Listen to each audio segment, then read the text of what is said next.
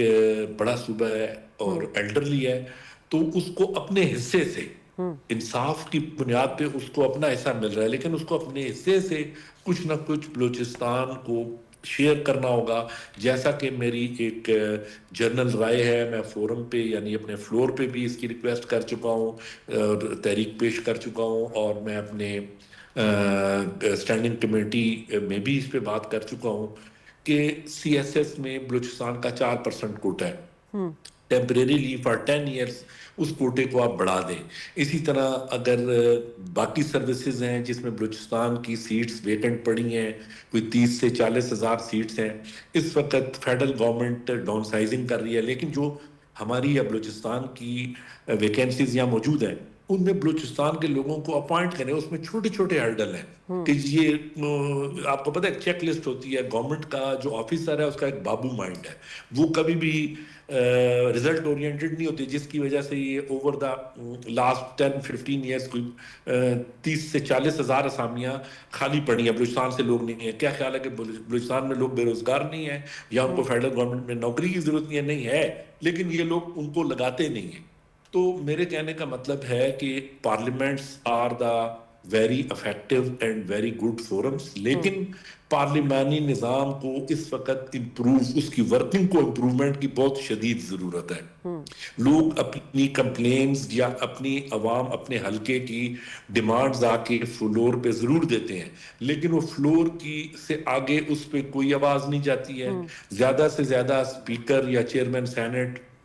اس کو کسی standing committee میں مارک کر دیتے ہیں. اسٹینڈنگ کمیٹیز کی جو ریکمنڈیشنز ہیں، انسٹرکشنز ہیں، یہ جیسا ابھی میڈم شیلا رضا کہہ رہی تھی کہ پروونس میں تو بہت اس کی اسٹرکٹلی لوگ فالو کرتے ہیں، لیکن فیڈرل گورنمنٹ میں even ministers doesn't attend the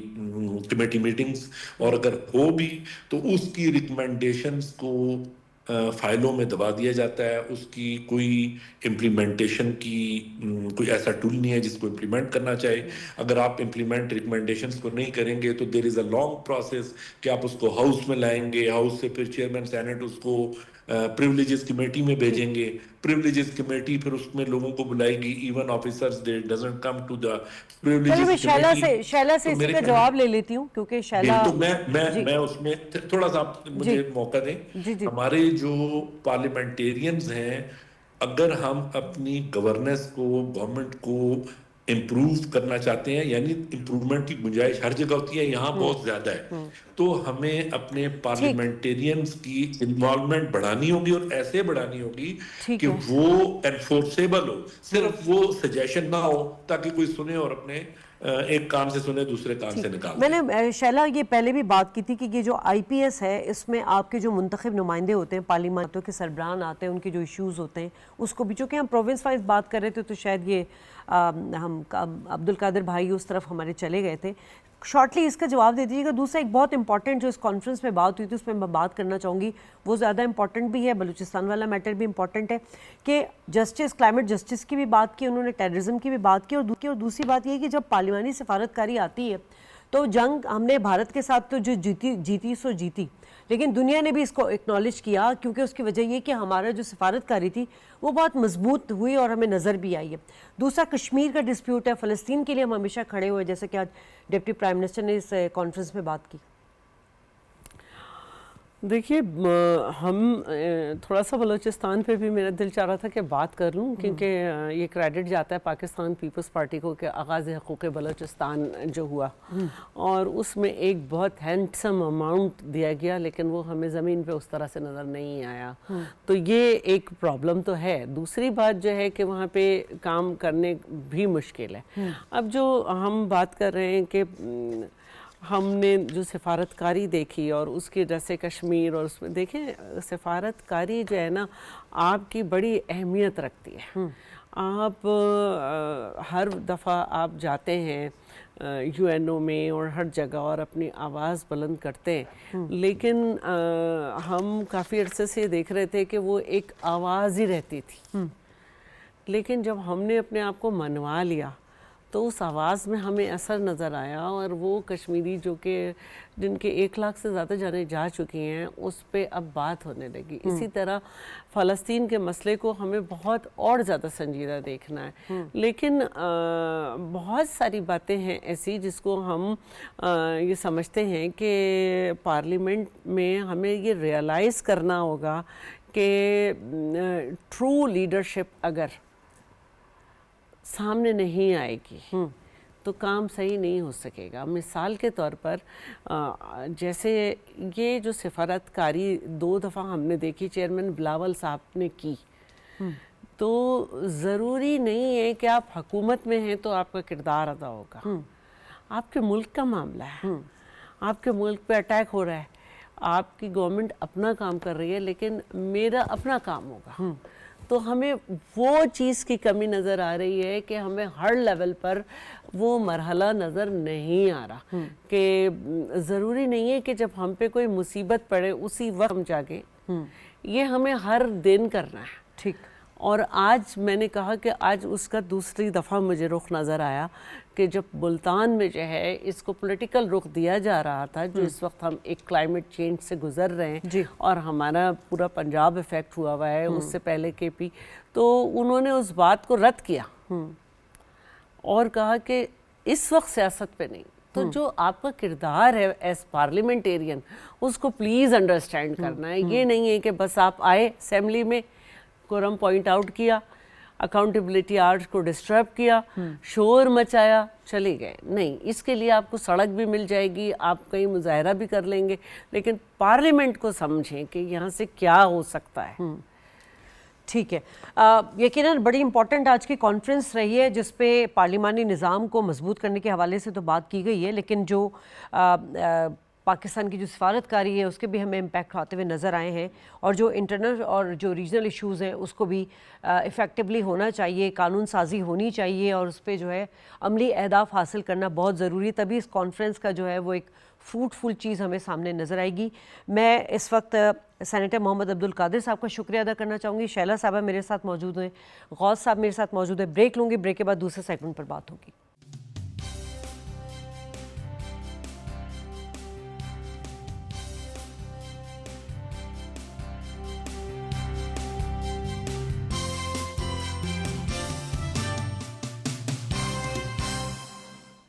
welcome back ناظرین. بحیرہ عرب میں اگر بات کی جائے تو جو طاقت کا توازن ہے اس کو بیلنس کرنے میں جو پاک نیوی کا کردار ہے وہ قابل ستائش ہے. اگر میں تھوڑا ماضی میں جاؤں 1965 کی جنگ میں، تو ہماری اس وقت جو فورسز تھیں انہوں نے تو بڑا اہم کردار ادا کیا تھا وطن کے دفاع میں، لیکن ہماری جو پاک نیوی تھی اس نے ایسا کام کیا تھا جس پہ کو یاد کرنے کے لیے ہم 8 سپٹمبر کا دن جو ہے وہ خاص طور پہ مناتے ہیں. اور محض 4 منٹ میں جو ہے بھارتی نیول جو بیس تھی اس کو آگ کا ڈھیر بنا دیا تھا، ساتھ ساتھ ان کے ریڈار جو ہیں وہ ڈی ایکٹیو کر دیے تھے. آپریشن سومناتھ کی میں بات کر رہی ہوں جس میں پاک بحریہ نے حصہ لیا تھا، اور آج پریزیڈنٹ صاحب نے بھی اس حوالے سے بڑا امپورٹنٹ ایک میسج بھی دیا ہے، اس پر بات کریں گے. اس وقت ہمیں جو گیسٹ جوائن کر چکے ہیں ان کا میں تعارف کرا دوں. ریئر ایڈمرل ریٹائرڈ فیصل شاہ صاحب، ویلکم کہتے ہیں سر آپ کو. کی اجازت سے شیلا صاحبہ سے ایک سوال لے لیتی ہوں، کیونکہ پریزیڈنٹ صاحب کا بڑا اہم آج ہم نے اسٹیٹمنٹ دیکھا، اور انہوں نے شیلا جو نیول چیف ہے ان سے ملاقات بھی کی، اور ساتھ ساتھ جو سمندری سرحدوں کے دفاع میں جو پاک بحریہ کے کردار ہے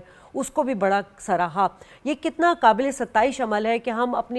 ہماری فورسز تو ہیں ہی لاجواب، ان کی صلاحیتوں کو تو اکنالج کیا جا رہا ہے، لیکن پاک کا یہ کردار کتنا اہم رہا ہے؟ دیکھیے میں سمجھتی ہوں کہ جب سے ہم لوگ نے ہوش سنبھالا ہے، ہم نے سپٹمبر کے مہینے کو بڑا اہم پایا ہے. تو اگست اور سپٹمبر جو ہے وہ ہمارے لیے بڑا ہی ایک انرجیٹک ایک موومنٹ رہی ہے. تو اب جب سے یہ مارکہ حق ہوا تو ہماری نئی نسل کو بھی پتہ چلا اس میں ایک بڑی اہم بات یہ ہے کہ ہماری نئی نسل کو بھی پتہ چلا کہ کس طرح سے جو ہے ملک کی اہمیت ہے، کیا آزادی ہے، کس طرح سے جو ہے ہماری فورسز چوکس ہیں، کس طرح سے انہوں نے ایک جنگی جنون میں مبتلا نہ ہونے کا اپنے آپ کا جو امیج ہے وہ بتایا، اور کس طرح صبر کے بعد اور کس طرح سے پلاننگ سے انہوں نے اپنے محاذ پہ ڈٹ کے کام کیا ہے۔ تو میں یہ سمجھتی ہوں کہ یہ وہ کارنامے تھے جو ان کو ہم لوگ لے کے بڑے ہوئے تھے، اور اب جو یہ ہمارا 8، 9، 10 مئی تھا 2025 کا، یہ وہ وقت ہے کہ جس کو ہماری یوتھ، ہمارے بچے جب بڑے ہوں گے تو ان کو ہمیشہ یاد رہے گا کہ کس طرح سے ہم نے سائبر اٹیک بھی کیا، کس طرح سے ہماری ایئر فورس رہی، کس طرح سے ہماری ساری فورسز چوکس رہیں۔ تو یہ زندہ قومیں جو ہوتی ہیں وہ یاد رکھتی ہیں کہ کس طرح سے آپ کو اپنی جو ہے خوشیوں کو، اپنی فتوحات کو، اپنی سب چیزوں کو لے کے چلنا ہے۔ تو میں بھی خراج تحسین پیش کرتی ہوں اپنی تمام فورسز کو، اور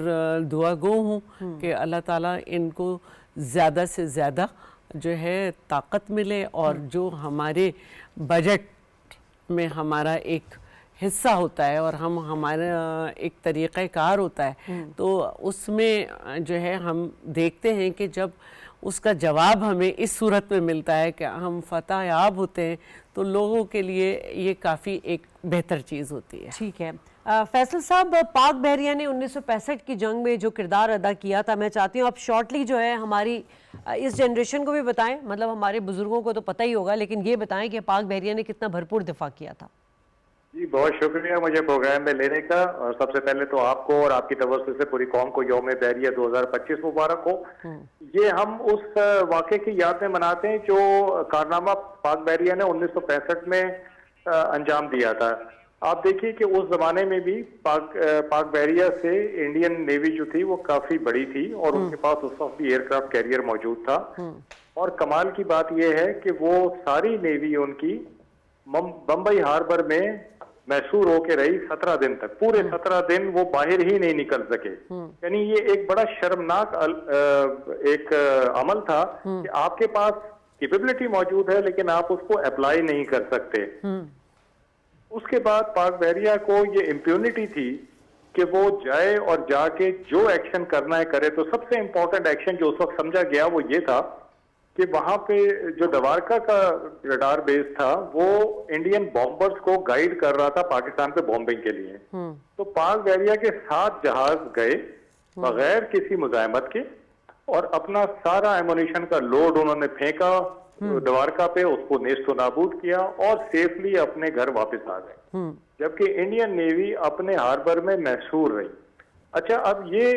اس کی اگر میں مواصلت ڈرا کروں ایک 2025 کے ساتھ، تو آپ دیکھیں گے کہ بالکل same repeat performance Pakistan navy کی رہی کہ انڈین نیوی آج بھی کئی گنا بڑی، جی ان کے پاس ایئر کرافٹ کیریئر بھی، نیوکلیر سبمرینز بھی،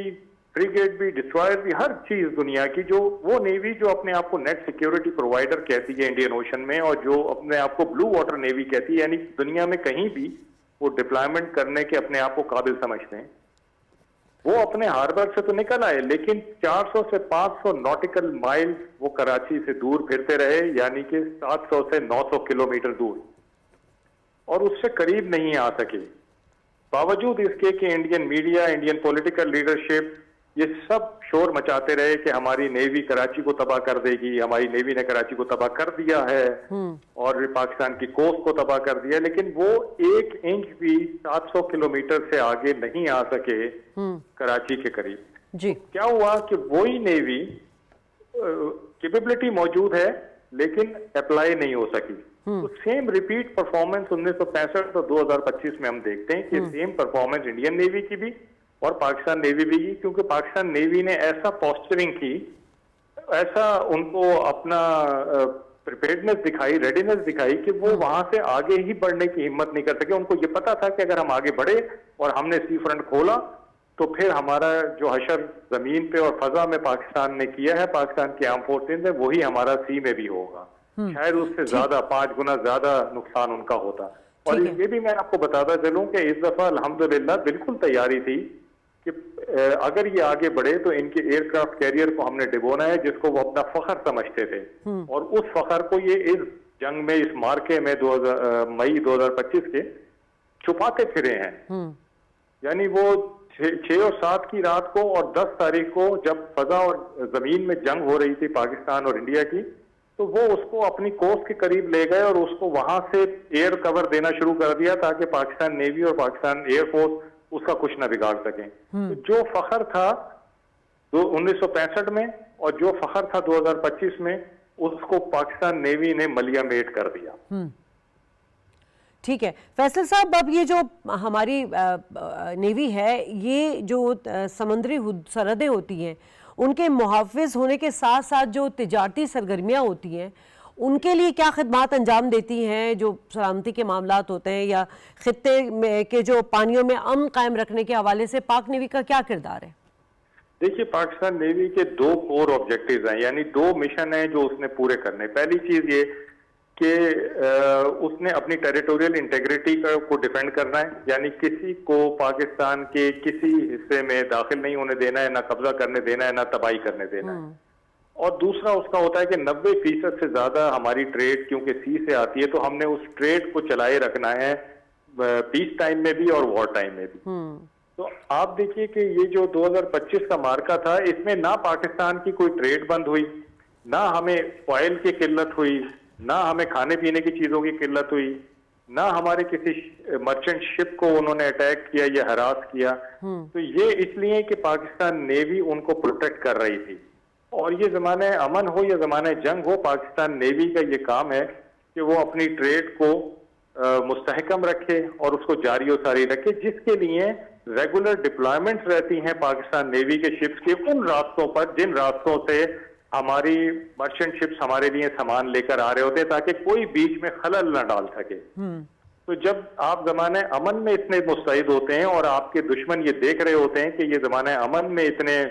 جاگ رہے ہیں اور مستعد ہیں، تو ظاہری بات ہے کہ زمانہ جنگ میں تو وہ اس سے 2 گنا زیادہ مستعد ہوتے ہیں، جس کی وجہ سے ان کی ہمت نہیں ہوئی کہ وہ ہمارے کسی مرچنٹ شپ کو ٹارگٹ کر سکیں، اس کو ہراس کر سکیں یا ہماری ٹریڈ میں کوئی خلل ڈال سکیں. ٹھیک ہے. اچھا، ایک تو ہم ہمیشہ دیکھتے ہیں کہ جی بحریہ مشقیں ہوتی ہیں اور بہت سارے جو دیگر ممالک ہیں وہ کنٹریبیوشن دیں، ساتھ ساتھ دفاعی تعاون کے حوالے سے بات چیت بھی ہوتی ہے اور تبادلہ بھی ہوتا ہے ہمارے جو کیریئرز ہیں ان کا. اور اس کے بعد جو ہم نے جب بھارت کو شکست دی اور ہماری آرمی نے، ہماری ایئر فورس نے، ہماری نیوی نے جس طرح ایک کردار ادا کیا ہے اس کو دنیا نے اکنالج کیا، اس کے بعد سے نیوی کے حوالے سے دفاع کے جو تعاون ہے وہ کتنے بڑے ہیں؟ دیکھیے، ہماری جو نیوی ہے پاکستان نیوی، اس کا ہمیشہ سے جو اسٹریٹجی رہی ہے وہ باہمی تعاون پہ رہی ہے. کہ ہم یہ سمجھتے ہیں کہ جو چیلنجز سی پر ہیں وہ کوئی ایک نیوی اکیلے ان کو ہینڈل نہیں کر سکتی، اور اسی لیے ہم نے ہمیشہ ریجنل نیویز کے ساتھ یا ریجن سے باہر بھی جو نیویز ہیں ان کے ساتھ کولیبریشن کی ہے، کوآپریشن کی ہے. اس زمن میں پاکستان نیوی ہر 2 سال بعد ایک بہت بڑی ایکسرسائز کراتی ہے. یعنی سال بھر ہم ڈفرنٹ نیویز کے ساتھ ایکسرسائز کرتے رہتے ہیں، ان کے پاس جاتے ہیں یا وہ ہمارے پاس آتے ہیں، لیکن 2 سال بعد ایک بہت بڑی ایکسرسائز ہوتی ہے جس کو ایکسرسائز امن کہتے ہیں. اور اس دفعہ جو فروری 2025 میں امن ایکسرسائز ہوئی تو اس میں 60 ممالک نے پارٹیسپیٹ کیا، ان کی ریپرزنٹیشن تھی، جو ایک پاکستان نیوی پہ ان کا اعتماد ہے اور ان کا ایک کانفیڈنس ہے کہ جی یہ نیوی ایسی ہے جو کہ کولیبریشن کے قابل ہے، کوآپریشن کے قابل ہے، پروفیشنل نیوی ہے، ہمیں ان سے فیض حاصل ہوگا. اس لیے وہ ہمارے پاس آتے ہیں اور ہم ہمارے ساتھ گفت و شنید بھی کرتے ہیں اور پریکٹیکل ایکسرسائزز بھی کرتے ہیں. تو اس سے آپ کی کیپیسٹی بلڈنگ ہوتی ہے، اس سے آپ کی کیپیبلٹی بڑھتی ہے، آپ کو ان کا ایکسپیرینس ملتا ہے اور آپ اپنا ایکسپیرینس ان کے ساتھ شیئر کرتے ہیں. ٹھیک ہے فیصل صاحب، بہت شکریہ آپ کا. شیلا ہمارے ساتھ موجود تھی، شکریہ ادا کرنا چاہوں گی. 8 سپٹمبر یقیناً اگر ماضی کے دریچوں میں دیکھا جائے تو آپریشن سومناتھ جو کہ 1965 میں ہوا تھا، جب بھارت پر جو ہے وہ خوف کی علامت بن کر جو ہے وہ پاک نیوی ٹوٹی تھی، اور یقیناً آج بھی فخر کی علامت ہے. پروگرام سے اجازت، اللہ نگہبان.